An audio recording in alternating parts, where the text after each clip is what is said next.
Thank you all so much for coming. I thought when the church project was over, I was going to be done with these kinds of things, but the superiors still want me here apparently, so we just got to keep moving the ball up the field, and this is the next step. Just to, a lot of people keep asking about the statue. I'll just go ahead and say up front, can everybody hear me okay? Raise your hand if you're having any trouble hearing me. Well, you need to get hearing aids then. Okay, good. I just want to make sure everybody can hear me. So the statue it's a 19th century statue from France. I bought it because it's the Immaculate Heart of Mary. This statue will go above the main altar in the new Priory. And I bought it because it's the Immaculate Heart. And as we'll talk about at the very end of the talk, the Immaculate Heart is sort of, to me, representative of what this Priory is. And so anyway, that's what the statue is. It will not stay down here, unfortunately. So okay, so this is a very simple presentation. It's just a PowerPoint presentation, and so we'll just go through it. All right. So a little overview of the presentation today. I'm going to kind of bring you a little bit into the life of the priests here. It's a big place, St. Mary's. The priests, we, have our community life, and you see us sort of at the altar, you see us in the confessional and various other places, but today's kind of a chance for you to understand a little bit of the life of the priests here and what our community life is supposed to be. And just so you understand, when I use the word priory, we can use that term sometimes two ways. One is to speak about sort of just the grouping of priests in a general area. So, the Kansas City Priory, or the priests who work in Kansas City, or the St. Mary's Priory, the priests, who work there. Largely, when I use the word priory today, I'm referring to the building, right? This new priory project is referring to a new building that we need, a place, or a rectory, a place where the priests can live. But I may use the term in both ways, but it's mainly referring to the actual building. So St. Mary's has never had a priory for the priests. And, it's the largest priory in the U.S. and the whole world, in fact, for the society. And the priests have never lived in a proper priory as envisioned by our founder, by our statutes. And so today, I'm going to be giving a lot of longer quotes from the Archbishop just to give you a sense for what his expectations are for how his priests are supposed to live. So this is the overview. So the priests here have never had a priory. There is no more room for additional priests or brothers. And when I say priests today, I mean priests and brothers. We all live together, but if I just use the term priests, it's referring to both. So we have no more room, and our apostolate here is expanding. We have designed an ideal priory according to the mind of our founder, according to what our statutes expect, and an ideal location. And we need your help to start this priory. And the goal is to start it this fall and to finish it by 2028, which would be the 50th anniversary of St. Mary's. All right. So what is community life? I think it's important for the faithful to understand this. The very first words of our statutes say, the society is a priestly society of common life without vows. What do we mean by that common life or that community life? Well, here's what it means. That in writing the statutes of the Society of St. Pius X, Archbishop Lefebvre presented those statutes to the hierarchy of the church back in 1970 for approval. And it expressed how he wished his priests to live together, how he expected his priests to sanctify themselves as priests and therefore to sanctify the faithful. The Catholic Church approved those statutes that Archbishop Lefebvre presented, and in so doing, it means that the society is one of those congregations raised up in the church by the Spirit of God to live according to this mode of life. And so it's in following these statutes that we bring down the divine blessings on ourselves as priests and bring these singular graces through the Society of St. Pius X to the souls. Just as, the rule of St. Benedict, for example, was a means of sanctification for tens or perhaps hundreds of thousands of Benedictine monks and nuns. We know that order has a tremendous amount of saints. And why? Because they lived according to their rule. They lived according to their statutes and the expectations of their founder. And so Archbishop Lefebvre and his successors have expressed these expectations and specified more and more over the years how that common life is supposed to be lived and how our statutes are to be interpreted. We hear our founder actually kind of complaining at one point, writing to the priests, talking about how some of these missionary orders, they would send the priests off to China, and the priests would be dead within 1 to 5 years, sometimes from sickness. But he was decrying the fact that these priests never had some stable place to come back to. They were just off on their own, and that it often led to them dying early. So again, one clear aspect of this common life is that it hinges on the priest living in a priory and following a common rule of life. These words are from a book that we have that's called the Spiritual and Pastoral Vademecum of the Society. It's a collection of thoughts of our founder. And so towards the end, I'll just read the words. Towards the end of his life, one of Archbishop Lefebvre's major preoccupations was to note the difficulty of observing the common life in some of our houses. And the quote continues, he was therefore anxious to stress the absolute necessity for the safeguarding of priestly virtues and for the fruitfulness of our apostolic activities. So the priests, they're not just meant to be a bunch of individuals who run into each other from time to time.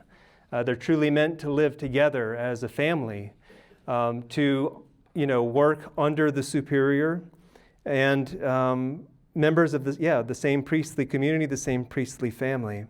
It means, community life means, therefore, that there are set times in our houses to pray, set times to eat, set times to recreate, and to keep silence. It means as well that there are virtues that the priests are expected to practice with each other and with their superiors. It means that they're supposed to coordinate their apostolic efforts. It means that they have to communicate with each other frequently. Instead of just being a whole bunch of independent priests who do their apostolate, it's all meant to be coordinated through, that's what makes it truly the work of the society. And so, if they're expected to live in such a way, it means that they should be given the means to do so. And the priory is that means. The priory gives the conditions for living that life to a certain degree. And it's obviously the prior's responsibility, that's me, that's my job, to see that these statutes in common life are properly provided for and lived.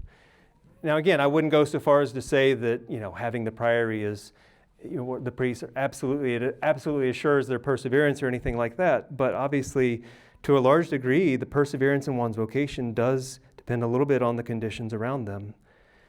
A peaceful, silent, and prayerful priory does help sanctify the priests and greatly increase his chance of perseverance for souls. So, this is our farmhouse. You're getting a secret view into the interior life of the priest community. Community life, as the quote up there says, it's a family life, and a true priory is one in which the most sacred moments are spent with each other, where the priests are united in charity under the gaze of a father, of the prior. This is what community life is supposed to be, a home. Again, you can imagine coming back after a long weekend at a mission run. Or imagine the priest has, a holy day of obligation on a Thursday. Father Bronner has to go to Oklahoma City for the Feast of the Immaculate Conception, which is on a Thursday. Well, it doesn't make sense for him to drive all the way back here Friday. He stays down there Friday, Saturday, Sunday, and now he's been away from his house, from his home, for 4 days. And the priest looks forward to coming back. Well, usually they look forward to coming back. I don't want to put words in Father Bronner's mouth, but the priest he looks forward to coming back, to being with his fellow priests. We love the faithful, of course. We're the priest It's like in the Gospels, the faithful gather around our Lord and they touch the hem of his garment, and he asks, who touched my garment? And the apostles are like, how can we know? Everybody's pressing around you. But even our Lord retired into the desert to pray. Even he went off with his apostles from time to time to retire, and it's the same for the priest. We try to emulate family life however we can. Again, we pray together, we have meals together, we feast together, we fast together. We do outings on a regular basis. This picture I took from, so again, just so you know, have a context, this space used to be part of the barns. And I'll talk about this when I talk about common spaces, but basically this is the priest's gift exchange, Christmas party and gift exchange, where the priests kind of do a little bit of we pick one priest each and we give gifts to each other and have an evening where we can spend with each other. And again, that's what our community life is meant to be. Not all the time, but from time to time to strengthen those bonds of charity with each other. And so we live that kind of life with each other. We tease each other, we make fun of each other, we keep each other honest, we keep each other accountable, and that's how we persevere in our vocations. So the Priory is the place where that happens, where they live that family life, where they edify each other and even keep each other accountable. Sorry. So how important is the Priory to common life? Well, again, the Priory is the home. It gives all the conditions for the priests to live their priestly life, to grow in holiness, the holiness that's required of their lofty vocation. And our founder, again, made it so clear that the Priory and therefore the community life are more important than the apostolate. And he made it clear the priors have the responsibility to protect that. Here's a quote of our founder from a day of recollection he gave at Saint Nicolas de Chardonnay on May 10th in 1988.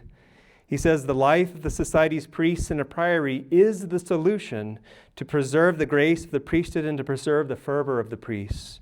The Priory is like an advanced bastion in the midst of a battlefield, in which fervent priests prepare themselves for battle by having a life of prayer and contemplation, living close to the Blessed Sacrament, and living in a fraternal atmosphere. I think I can truly say, my dear friends, that if the Priories were to disappear, the Society of St. Pius X would no longer exist. The existence of the Society is essentially based on the Priories and on our common life, a life that is a little bit cloistered and protected from the world." And so that's the Priory. It's the heart.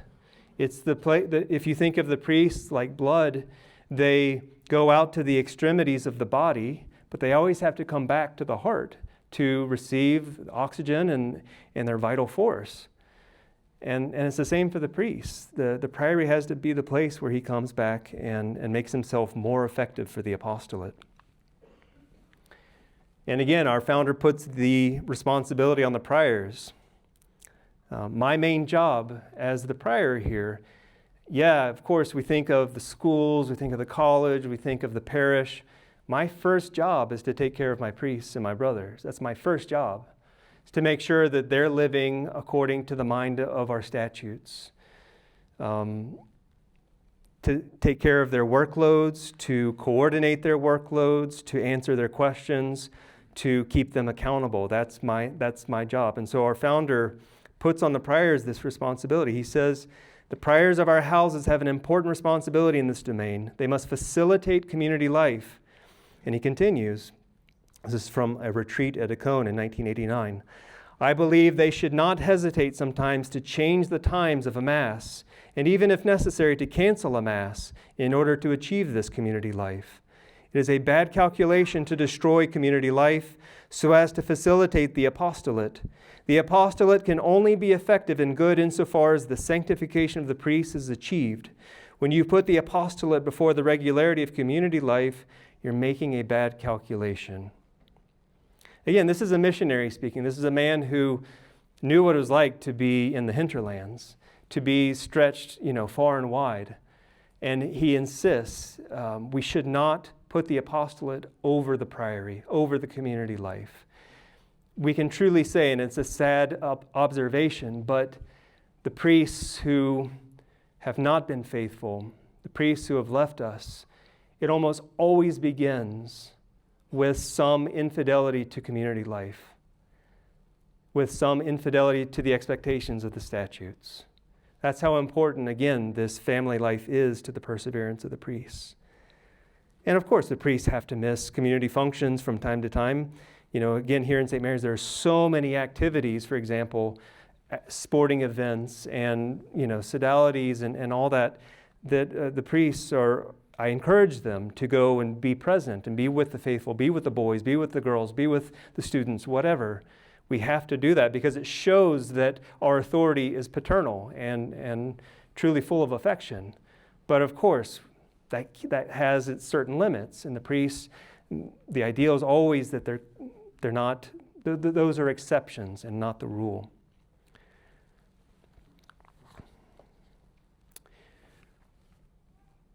So, what are the defects of the priest's current living situation?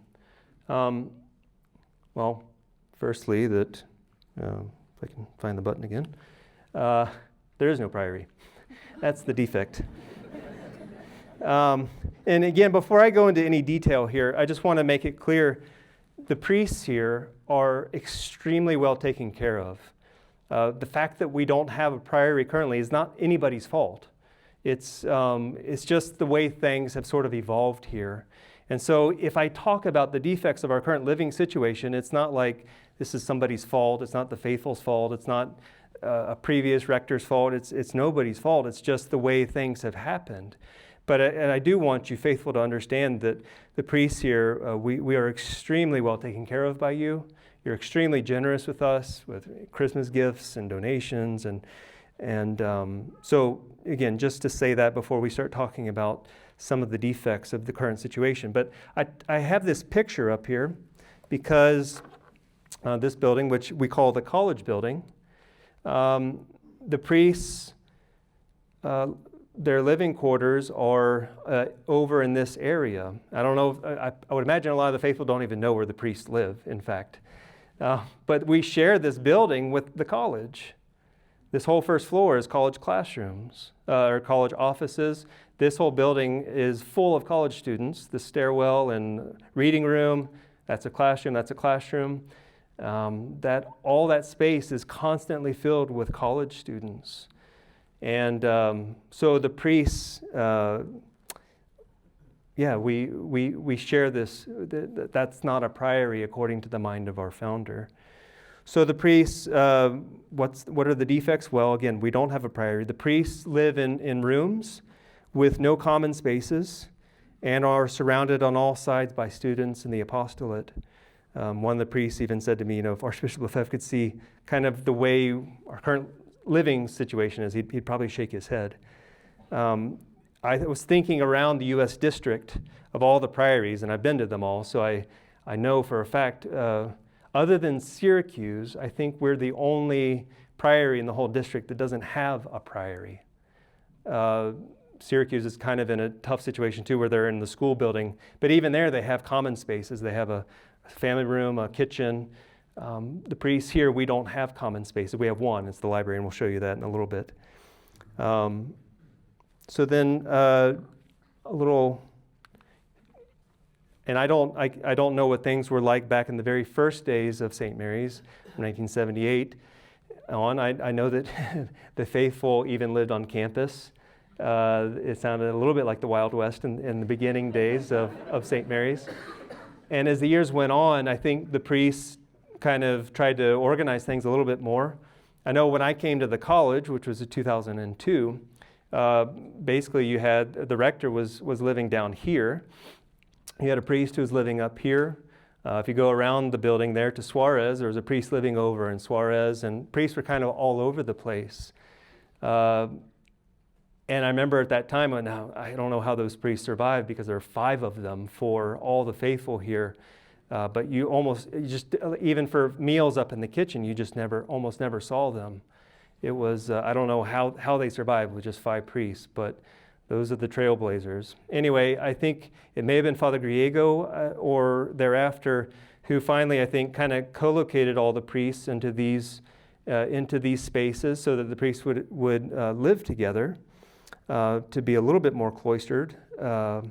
But again, now we're at a point where every single space on campus has been repurposed, and the college needs more room, and we need, we'll talk about that more room for the priests. There's our one common space. That's our library. So again, we're talking about the defects of the status quo. The priests lack common spaces that engender family life. We have our rooms, but apart from that, the only common space in our quarters is this library of ours, which is beautiful, but it hardly has enough room for books for a proper priory. And we used to do, the priests meet every single month. We have a staff meeting amongst ourselves to talk about the apostolate and coordinate things, organize things. And we used to do them in here, but it just was too small a few years into my time here. And so then we built the farmhouse, and I'll talk about that in a little bit. It's where we cut our hair too, as you can see. Brother Casimir cutting Father Krotz's hair. Father Peak's checking his emails, wondering if the computer's even on. Father looking very astute. And I don't know what I'm doing, but you remember this space from Time with Father during COVID, I'm guessing. This is where we recorded Time with Father. So anyway, that's Brother Marcel's reading comics. What a scandal.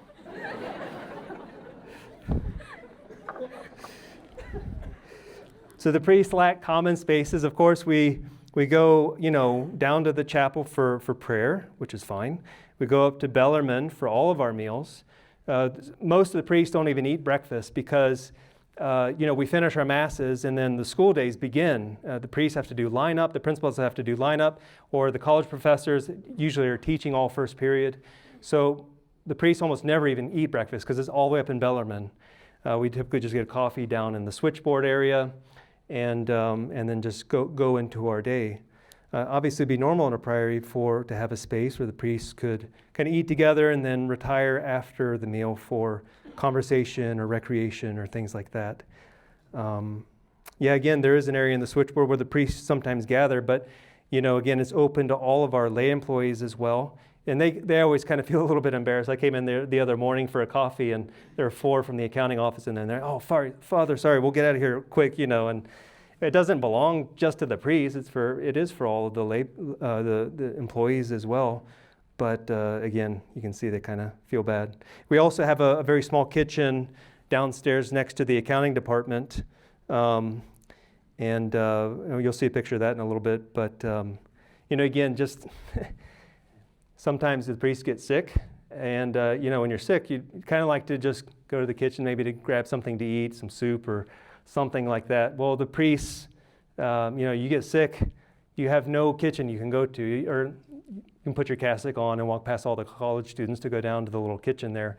But again, it's not like a normal home where you just kind of be able to go and get what you need, and when you're sick, you don't necessarily wear your cassock in bed. So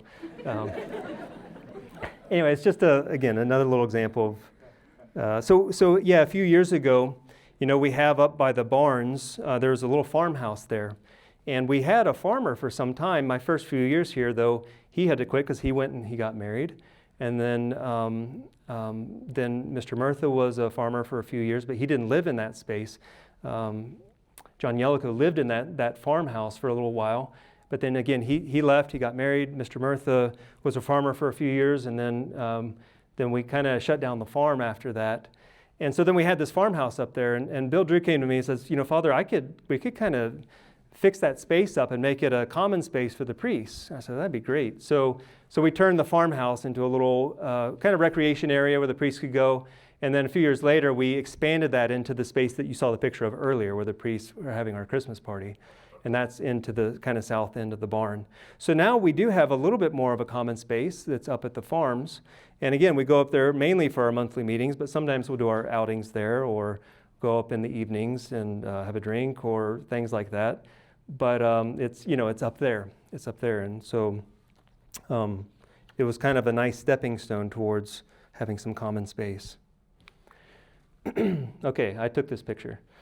I know you can't tell at all what I'm taking a picture of, but I'll explain it. So another defect of the current situation, as I kind of already said, is the proximity to students and to the college. So the picture is, okay, this is a priest's bedroom. There are 2 doors here, and that's a college classroom right there. So college students are up in this space just beyond these 2 doors. So there are 2 doors separating. But I'm just, again, trying to give a sense for how close the priests are to a tremendous amount of activity and noise and college students and things like that. So we're surrounded on all sides by students. That's clearly not an ideal. From our rooms, the priests can hear children outside playing all day long, which is fine. It's like the train, we get used to it. And we're happy to hear it. It was funny, Father Pagliarani he visited our priory here about 1.5 years ago, and I was driving him from Angeles Press over here, and I was going to kind of pitch to him this idea of building this priory. And I was really praying that when I would take him up to his room from the carport, that we would have to we came back at like 9:30 at night. And the college students are still in the college building till sometimes even 11 o'clock at night. And the girls are down there playing their guitars and singing in the stairwells and in the hallways. And I thought about paying one of the girls to be present when I brought Father Pagliarani to his room, but I didn't have to because it was perfect. It was 9:30 at night. I'm taking him and his luggage up to the college, hallways, and we're stepping over this girl who's just singing her heart out, and I was like, this is great. So, yeah. So, Father, this is where your priests live. Here's some words of our founder about this. This is in a letter to all of the priests, and he talks about some living situations that he's seeing in the early days of the society.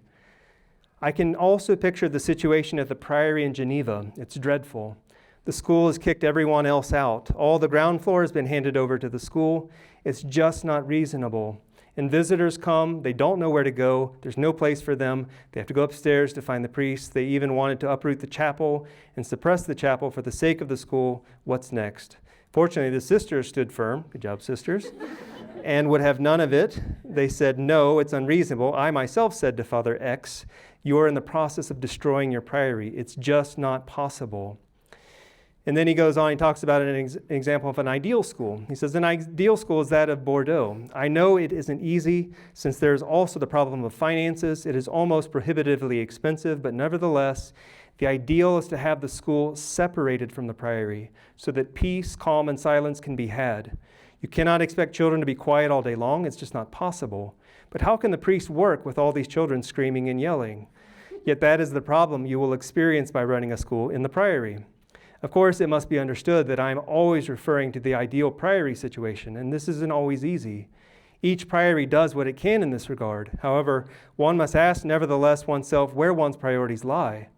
For does not the presence of a school in the very heart of the priory directly oppose the necessity of priestly silence, which is essential in order to pray, to reflect, to prepare sermons, catechism classes, and retreats?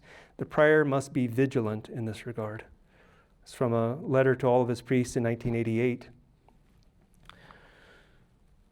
Again, just kind of, some of the same things, but lack of silence and privacy for the priests. Again, when we come back from Compline, we're supposed to be in grand silence. We finish Compline. If we see the faithful after Compline, we say hi, whatever. That's not the end of the world. But the idea is the priest prays his last prayer of the night, and then he goes and rests in the peace of silence with our Lord to prepare himself for the work of the next day. And he rises and prays matins, and he keeps grand silence all the way through his Mass, basically.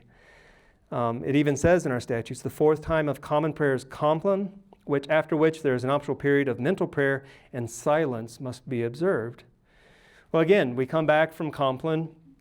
The college students are in the college building. It's understandable. It's the only space they have. We expect them to be college students too, just like we expect the little children to yell and scream and play. But again, it's not ideal. The college students are there socializing. They want to say hi to the priest. They come knock on your office door, which we're not allowed to have students in our offices after Compline. They don't know any better, but it's just, again, kind of the nature of things. Or another example is our days of recollection. So every month the priests do a day of recollection. We cancel all of our external apostolates, and we say we're going to pray all day long. We're going to keep silence all day long. There's a conference one of the priests gives at 9:30 in the morning. We go to lunch in silence. We do table reading, and we keep silence. We do a holy hour in the afternoon, and we finish with benediction here in the Immaculata. Well, again, as it is currently, we use one of the college classrooms for our conference. We put signs up all over the college building saying, keep silence, today's a recollection for the priest. Students don't remember, you can't blame them for not remembering. And the college students say hi to you as you're going in, and then you're in your rooms and you hear the boys out here, throwing balls at your window and beating each other up. And then you finish sext, and then you're walking up to lunch all the way up here in Bellarmine. And again, the first grade boys don't know any better. And the girls are skipping rope and yelling, hi, fathers, all together. And they don't know any better. I don't expect them to know any better. They're kids. They need to play and scream and yell. But here we're trying to keep a day of recollection. So we go up for lunch, and most of the priests drive so that we don't walk past kids. And then they all drive back down. And and then the rest of the day, everybody's yelling and screaming outside your window. So again, you can imagine that that's not an ideal for a day of recollection. What would be much nicer is to be up here and to be in complete silence for all day long up here so that we can sanctify ourselves and in turn sanctify the faithful. And then it also kind of creates, with this big campus, difficulties of communication. The priests rely a lot on, we have a group text, and because we're all so spread out and we don't have any common spaces, we're all often, any question we have for each other just goes to the group text. It's always easier to communicate in person. And if a priest is in a common space, he's in the library studying, he's in the whatever, you can have better chances to talk to each other. All right. Okay, this is a fun slide. Oops. So, before we dive into having a priory, or what is an ideal priory, which we'll go into, I wanted to give an accounting of the external apostolate of the priests here. Again, the faithful, you see us at the altar, you see us, in the confessional. We don't expect that you would have any idea of all the different things that the priests here do. And so I took the time to go through and do an accounting with numbers. I like numbers because I think they express things. And I just want to kind of go through this so you understand not that, hey, wow, the priests do a lot of work for us, so we should give them a priory, but rather this is the extent of the priest's apostolate. Therefore, they need a place of silence and of prayer to recollect and to go back to those external activities. So, every week, the priests have, of course, 25 public masses, 4 with the sermon on Sundays. We have 5 masses with our academy and college students, each with a sermon per week. The priests every week hear 40 hours of parish confessions, 6 hours of confessions for the students. The priests have 98 classes per week that they teach in the academy and the college. And again, and 2 non-academy religion classes for the parish. And when we say a class, every class requires preparation.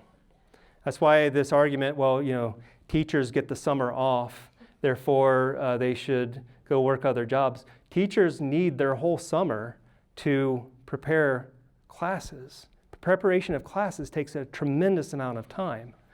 And it's the same for the priests. If you're teaching metaphysics in the college, you can't just walk in and shoot from the hip.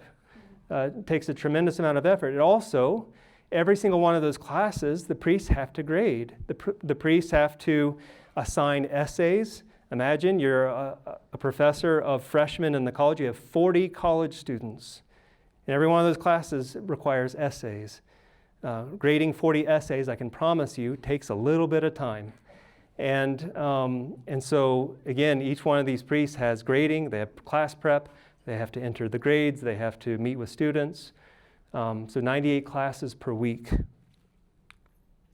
We have 8 sodalities that we take care of. We have a chaplain for all of our employees on campus. He hears their confessions. He gives them a monthly spiritual conference. He gives them spiritual direction. We have an ordinary confessor for the sisters. We know how needy the sisters are. No, I'm kidding. No, that's kind of in canon law, actually. So the sisters have their ordinary confessor. We have 3 weekly mission runs that we do out of here.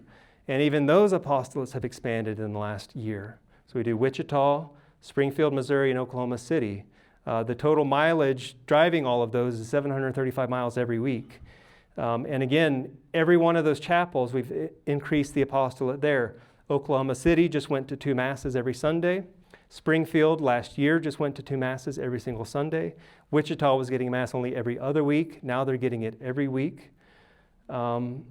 And then, of course, over the summer months, the district kind of uses us to cover a lot of mission runs that aren't ours, to help other priests in the district go on vacation. So this summer, for example, we're covering 14 mission runs on the weekends that aren't our mission runs, our regular mission runs.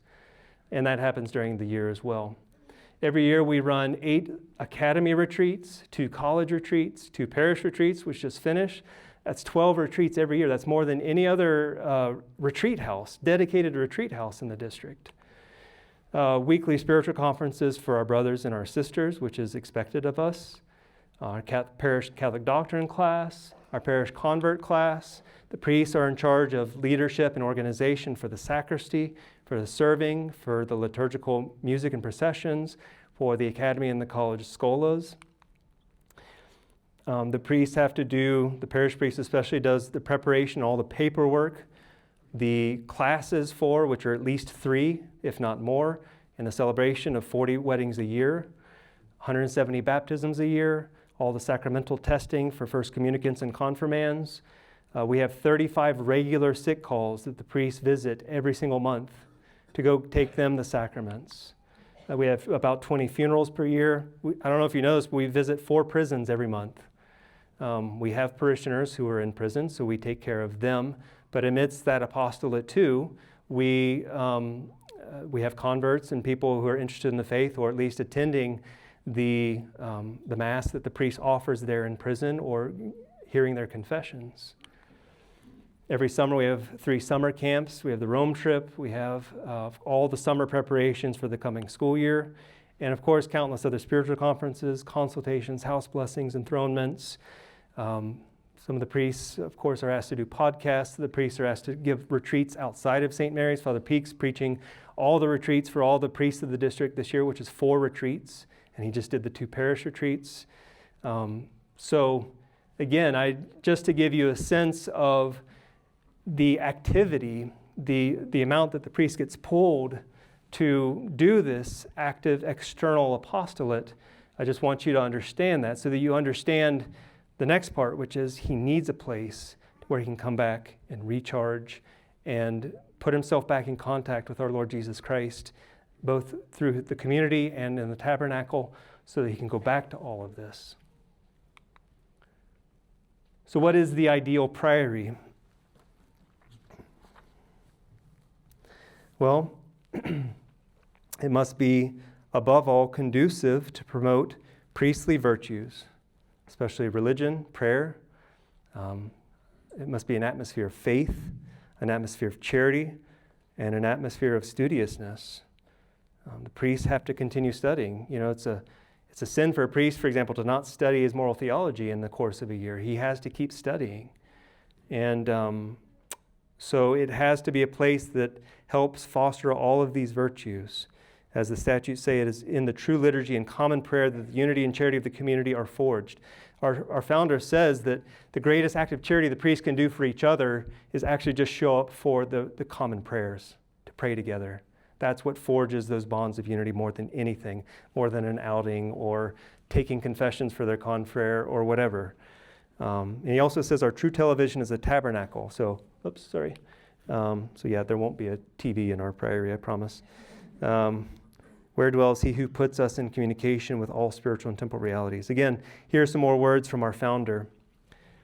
This is from a spiritual conference at Acon in 1975. The apostles were contemplatives, he said. All apostles ought to be contemplatives. The Curé of Ars, Padre Pio, St. John Bosco, who were all very active, were certainly men of great contemplation as well. They passed easily from the active life to a life of prayer. During their activity, they were longing to go and spend a few days of retreat and spiritual exercise so as to think more of our Lord and to live with him. The true apostle has that desire for contemplation, even as he gives himself over entirely to the good of souls. Our action would be entirely sterile if we were pure office workers in the apostolate, so to speak.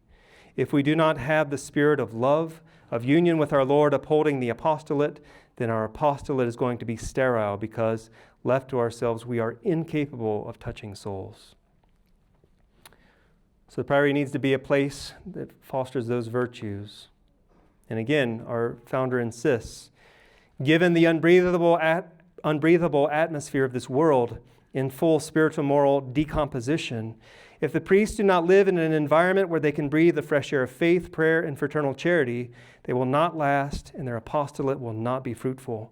Hence the vital importance of setting up priories where priests can live a common life. It is useless to do any apostolate if the interior life is lacking. If there are no more spiritual resources, the apostolate will be in vain and worthless. You may preach, you may speak to people, you may administer the sacraments, but there will no longer be that particular grace given to the priest who prays and who is fervent. Community life and the interior life take precedence over the apostolate. This is obvious.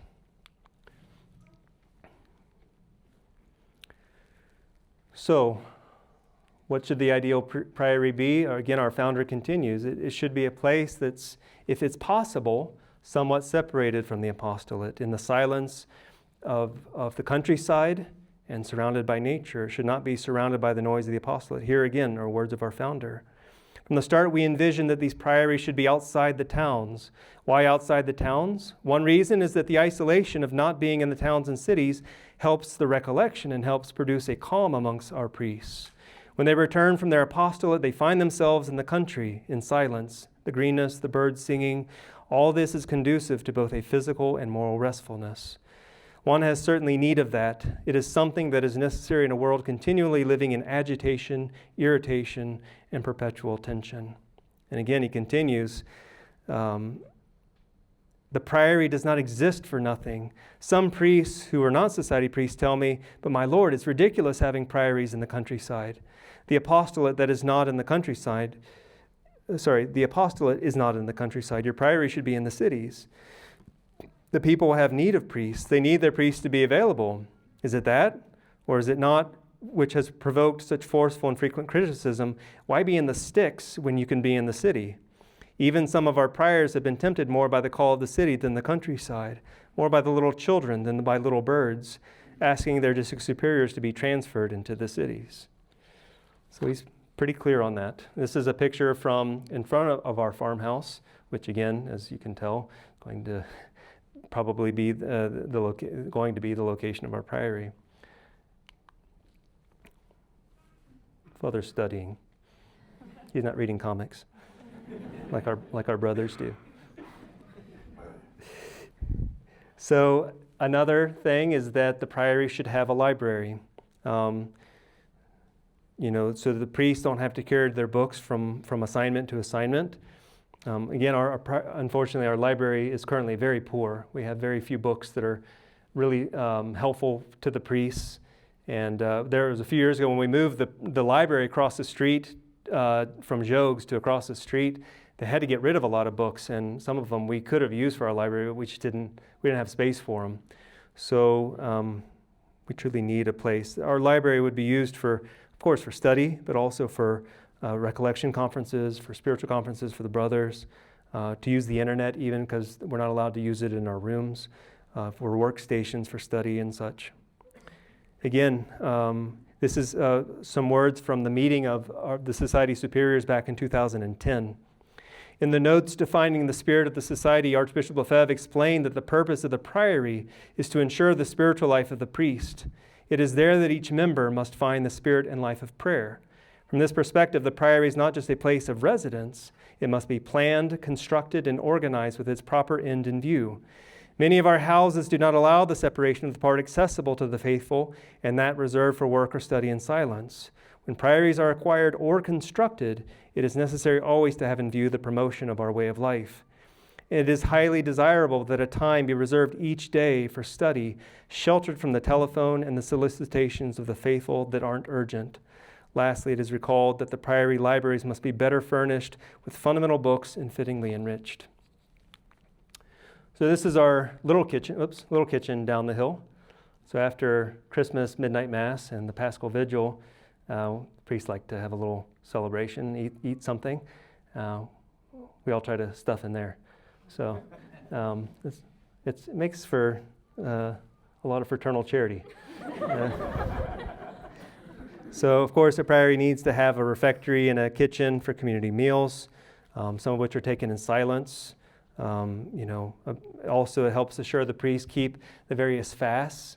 Sometimes that's a bit of an issue up in the kitchen because the priests have to fast or do a full day of abstinence on days that the students don't, and so the kitchen often has to make kind of two different meals to accommodate our statutes. Again, from our statutes, the Archbishop says, priors must ensure the community rooms, especially the chapel, but also the dining room, the meeting and the recreation areas in the library are clean and adequately furnished and looked after the hygiene of the food in the kitchen. And again, it should be, so it needs a refectory, a kitchen for community meals. It needs to be private and spacious enough for silence, the priory, but it should be close enough to the apostolate so that we can be close to where we need to go. All right, what other reasons are there for building this new priory? Well, again, we're out of room. And I took this picture because, again, you have the priests' quarters over here in the college building. When Father Jenkins came earlier in the year, it was kind of in the middle of the year, so we weren't expecting that. But we kind of had to shift, and I had to put one of our brothers over here in the college dorm with the college men because we don't have any more room. So we're out of room, and if I were to be given another priest or brother, I wouldn't have anywhere to put them. We've repurposed every single room that we have up in our quarters. We used to have a chapel up there, but when the brothers came, I got rid of the chapel and I turned it into a bedroom. We have one washer and dryer for the 16 of us. Now granted, there are some ladies who do the laundry of some of the priests and brothers, but so we have one washer and dryer, and again, there's no more space to put in additional laundry space. What are the reasons? Well, the apostolate is growing. Even with our current apostolate right now, I've already asked for more priests. I need a college president. I need a chaplain in the girls' school. I could use double the number of priests and brothers and still keep them busy. But we are on the verge of a new chapter. As I've mentioned, we're looking already at starting a satellite school nearby, maybe west, maybe north, I don't know, but another place that's going to be a school, that's going to have a mission chapel. That I can't give that to one of my priests right now. They're all too overloaded. If the Dominicans do come and start a school, which that's certainly a possibility, and they start a school nearby, I can't. They need confessions. They need a priest to teach. They need a priest to say daily mass. They need a priest to give the sisters spiritual conferences. I don't have a priest to give them. So the apostolate is continuing to expand. And then good news, of course, is that we do have some very large ordination classes coming up. We just had 10 young men ordained to the diaconate. Please God, they'll be priests next year. That's a big class already. But the class after theirs, when I was at the seminary back in March, I took a picture of the roster. There are currently 19 young men in that class, and 2 more from the year above them who may rejoin that class. There could be, it's probably not going to happen that way, but there could be 21 deacons at the end of next year. So we have some good numbers, and there are even some other big classes below that. So we do have some large classes coming up. I would hate to tell the superiors, sorry, don't give us any more priests or brothers. I don't have anywhere to put them. I'm trying to get ahead so that we have a place to give to them if the superiors are able to give us more priests. What's another reason? Hospitality for visiting priests. I took a picture of the keys and all the, here's your key to this building. The campus, again, I know a lot of you faithful have never been in those buildings, but they've been so repurposed over the years that it's just a maze. It's an absolute maze getting around in those spaces from time to time. And so a priest comes, and it's like, okay, here's your room, and it's over in this other part of the building, and here are your 4 keys to get through Fort Knox to get to your room. And where can I get a coffee in the morning? Oh, let me show you. It's, 4 flights down and then another building, and you might see the priest there in the morning. And, but if you need anything, just, send me an email and I'll try to get back to you within 24 hours. When I first got here, again, where our quarters are, we had enough room for all the priests, and we had 7 guest rooms. 3 of those guest rooms have now turned into permanent resident rooms. And so we're down to basically just 4 rooms that we can give to our priests who are visiting. We have a ton of priests who come and visit us, missionaries who are on fundraising tours. We have alumni who come back who just want to come visit. We have priests who want to come see the Immaculata. We have priests who are from here, but they prefer to stay with the priest community on campus. Every summer as well, we have a huge influx of priests during the teacher seminars. Last year, I had over 10 priests on one of the teacher seminars, and I didn't have sufficient rooms for them. So hospitality is currently very difficult for priests who come to visit. We'd obviously like them to be in a building, in a place where they can just be with the priests. It's like extended family. When they come to visit, you'd like them to feel like they're at home. Rather than, and again, all the guest rooms for these priests are literally around the corner from the Canisius classrooms. They walk out, and they got the college students above them as well. So when the bishops are here, the superiors are here, I go to the dorm father in the college, and I say, hey, can you tell the guys to keep it down tonight because Bishop Fillet's here, or Father Palirani or Father Fullerton's here. Try not to, move around too much at night. So, you're telling the college students to kind of keep it down and things like that so the superiors can get their rest. And so, yeah, hospitality is very, very difficult for our visitors.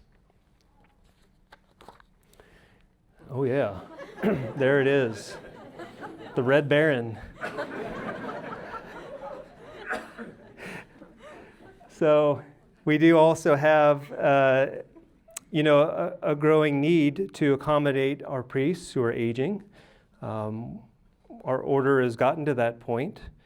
It's a relatively new thing for us. And so, with our current living situation, there are occasions where it's very difficult to give a priest who has mobility issues a fitting room. We had a priest assigned here a few years ago, had some big mobility issues, and again, his closest room is 3 flights of stairs up. And I remember 2 or 3 times I found him having fallen on the landing outside of his hallway of his room. Had to help him up to get back into his room.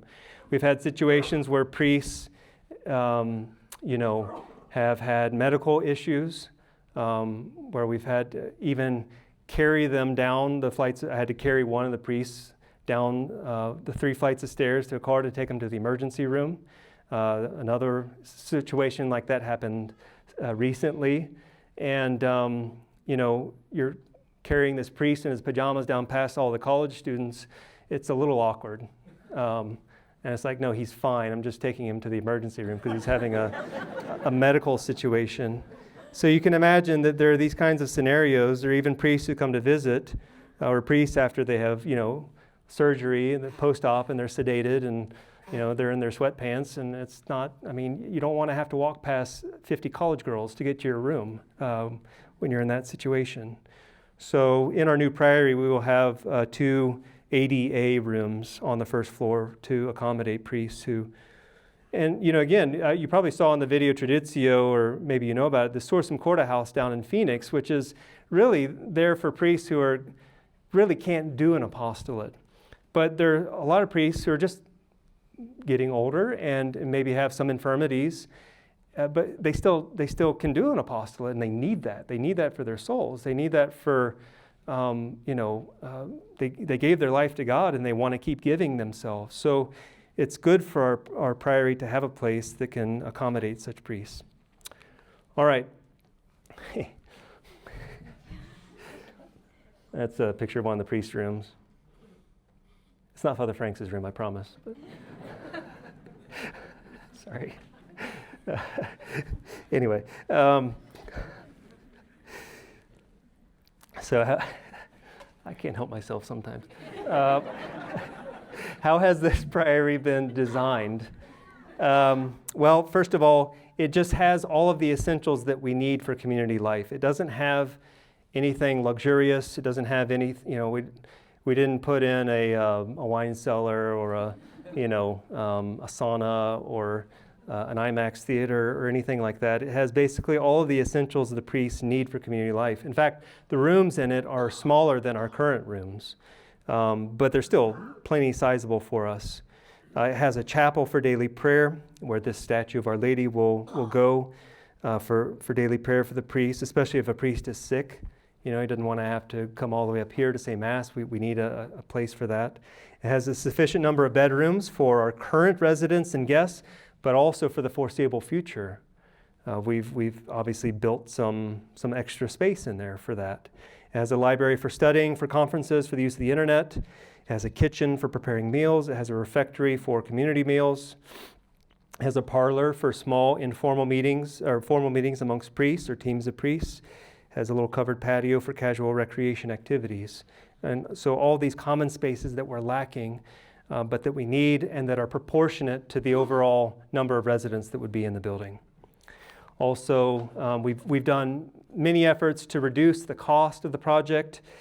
We had an original design which I didn't like. Well, I still don't.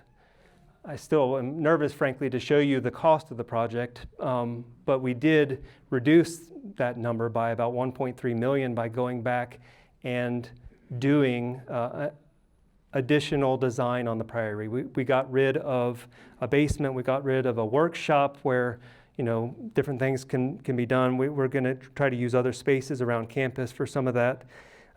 We don't have any expensive materials. We got rid of tile, for example, put in LVT. We're trying to reduce the cost of things as much as possible. It's not like we're trying to recreate a medieval monastery and that kind of thing. It's very much we kept the cost as much in the front of our mind when designing it as possible. There are shared bedrooms as well, or shared bathrooms rather. Shared bathrooms for maybe the last guests who would come. To reduce the cost. We got multiple bids. Again, any cost that's in there is just so that we can live a community life according to the mind of our founder and have enough room for the foreseeable future. And so that's how we went about designing it.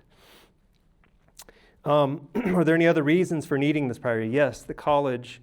The college, is 4 years now, and so it has double the number of students that it had 3 years ago.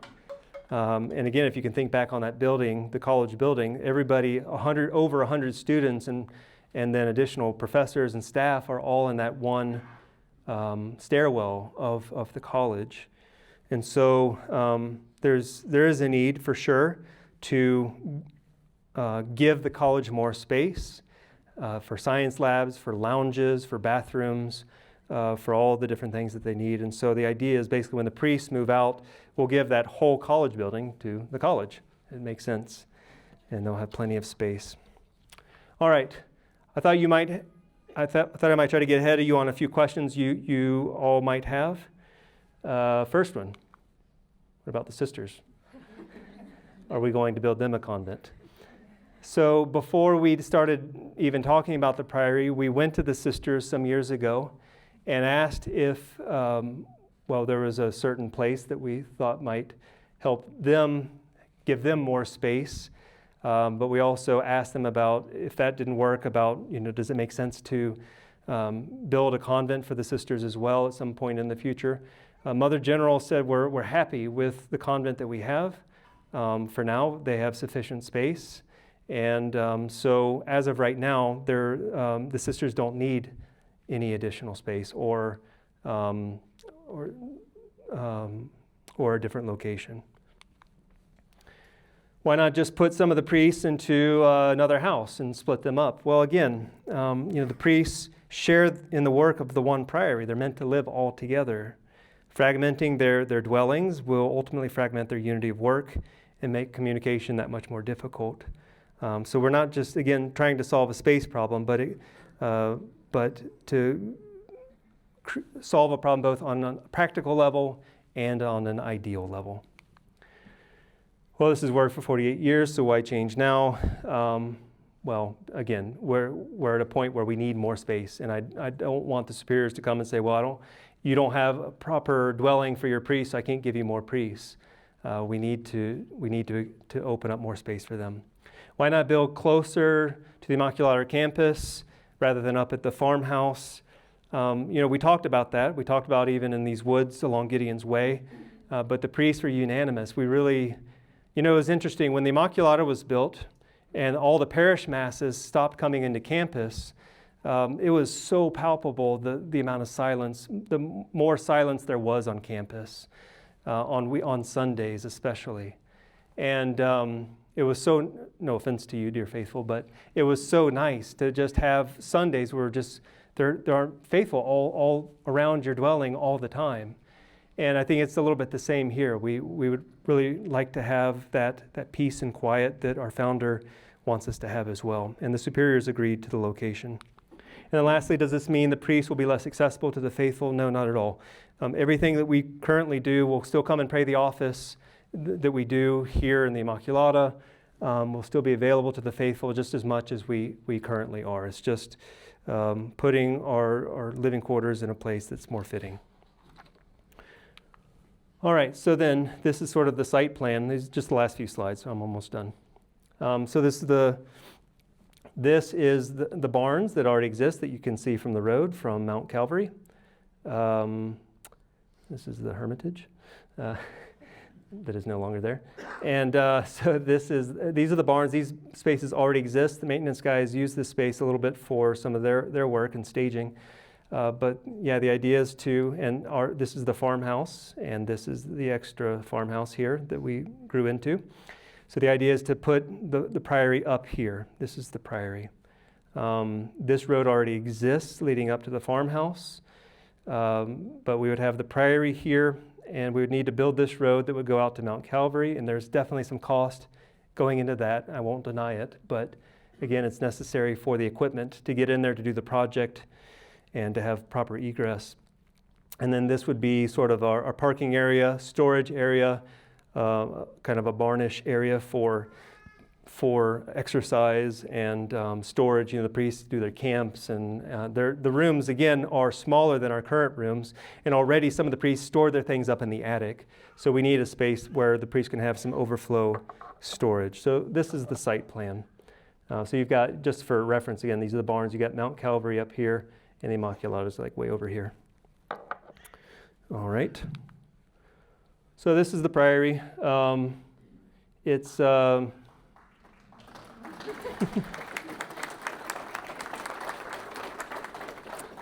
thank you for that. Yeah, it's not quite the same as showing you the hero shot of the church, but since you probably won't go up there much, if at all, but the priests are happy. No, so yeah, this is the priory again. And I'll show you the floor plans in a second, but you just have this is the facade facing the Immaculata.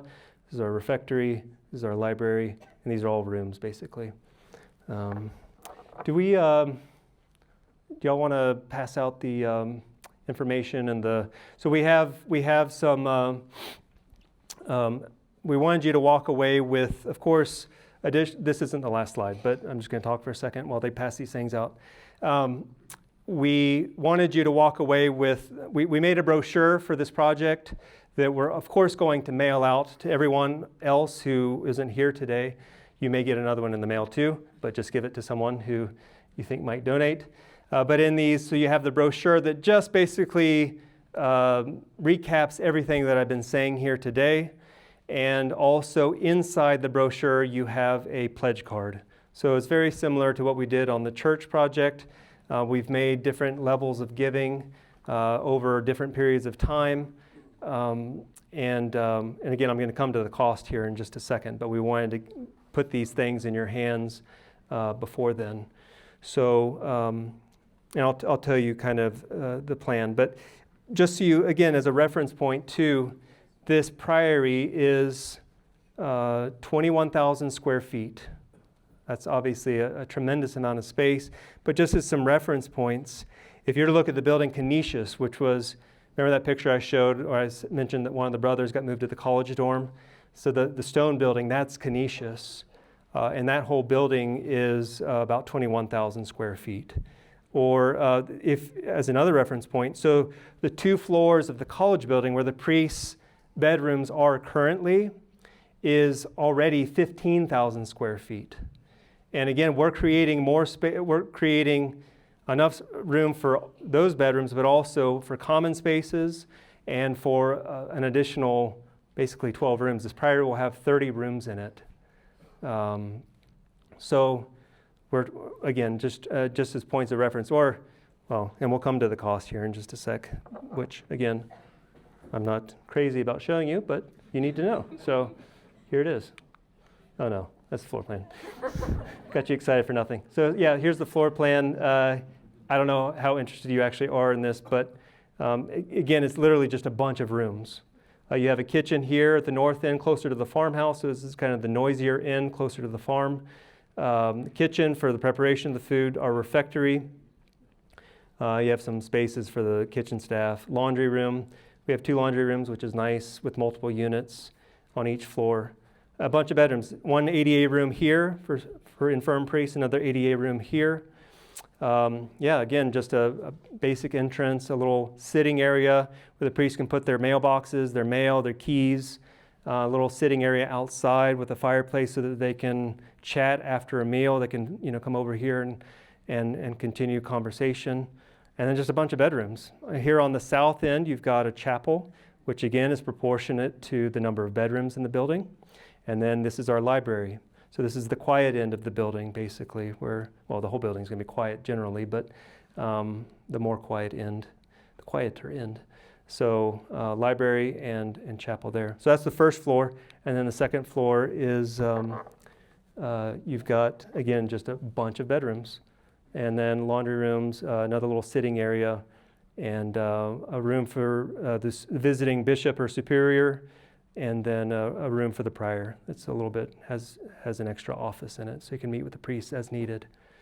So, all right, now I'll show you the cost. So, as you can see, the actual construction of the building is about $326 a square foot.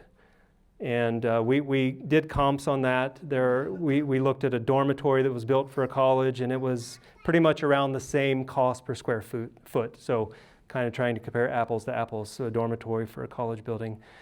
So the cost to just build it is about $6.9 million. But then, of course, you've got all these other costs tied up in, like I said, building up by the farms. I'm not going to deny it. There is some extra cost that goes into that to get the utilities out there, to get some of the roads and site improvements out there. That's just the cost of silence for the priests, and parking structure and storage building, and then just the other costs that go into all the people basically who are helping us in the back end, the architect, the contractors, to do this project. So the overall cost is $9.5 million. Now, the good news is we already have $5.5 million raised in seed funding for this project. And so already well over 50% has been raised. And that means we need to raise $4 million from a parish of 5,000 souls. And I think, again, in the grand scheme of things, especially after the church project, I think that that's very doable. And hopefully from your perspective, that's a very reachable number. We hope to break ground in the fall. We already have this momentum going. We're the seed funding, the design, this presentation. So we hope to break ground this fall. And if we get enough support from the parish and benefactors, we'll also do videos to kind of reignite the benefactor list for the Immaculata. There are lots of people all over the country and world who helped us, and I'm sure they'd be willing to help us again. But the target is to complete this project by 2028 in celebration of the 50th anniversary of St. Mary's. So again, just as a reference point, the Immaculata is 65,000 square feet and costs $42 million. This is about the third the size, 21,000 square feet and $9.5 million, so less than a fourth of the cost. Obviously, it doesn't have all the stone and marble and different architectural features that a church has, but I think it's a reasonable cost, all things considered. And again, we did everything we could to get the cost down as much as possible. So, dear faithful, I hope you can understand from this presentation how the priests are meant to live in community, the primacy of their interior life over the apostolate. The goal is basically if you can take these brochures and the pledge cards and prayerfully consider a gift that you'd like to make for this project. We will put this box here with the statue of Our Lady up in the vestibule. And sometime before August 22nd, the Feast of the Immaculate Heart, if you would please make your pledge, or if you can't do a pledge, to please at least pray for this project. We're out of room. We have a chance at this ideal. We're building something that's going to help the apostolate here for the next 100+ years, and it's the time to do it because, frankly, we just don't have more room. So yeah, please prayerfully consider that, and I would ask to try to do that by the 22nd. We'll certainly do some video updates and things like that too on the project. And the priests, on the pledge cards, we didn't get too detailed as far as, how we're going to thank you or the gifts like we did in the Immaculata project for each level of giving. We'll certainly think of a way to thank you all in our own way. But that's not spelled out just yet. We'll think about that as the project goes on. And so we just finished with this holy card that I would ask you to pick up on your way out. Holy cards are by each of the doors and up here by the statue of Our Lady. I guess I could have finished with a picture of the priests smiling at you with their big puppy dog eyes and begging you to build them a priory, but that's not really the idea. You're not building this for Father Rutledge or for the priests that you know and hopefully love. You're building this for Our Lady. Archbishop Lefebvre made it very clear that this place he bought this place only because it had this special devotion to Our Lady and to her Immaculate Heart, which is why I bought this statue for the priory. The idea really is that from this priory, this life comes out to all these souls. And the priory is going to be for us a place of refuge like her Immaculate Heart. We've seen these fruits already. Again, remember these words of our founder. He says, we count very much on this big priory for the sanctification of America. Talking about St. Mary's, it must be the great spiritual center of the society. Those are profound words. Those are strong words. And we've seen that. We've seen the fruits already of the apostolate here. We have a bishop from our ranks soon. That's beautiful. An alumnus who's going to be a bishop, a prince of the church, vocations, beautiful families, a lot of great souls who have come from this apostolate. And obviously we just want to continue that. And to continue that, we need this priory. So where we hope to sanctify ourselves, as it says at the top, so that we can in turn help sanctify you. Thank you very much, dear faithful.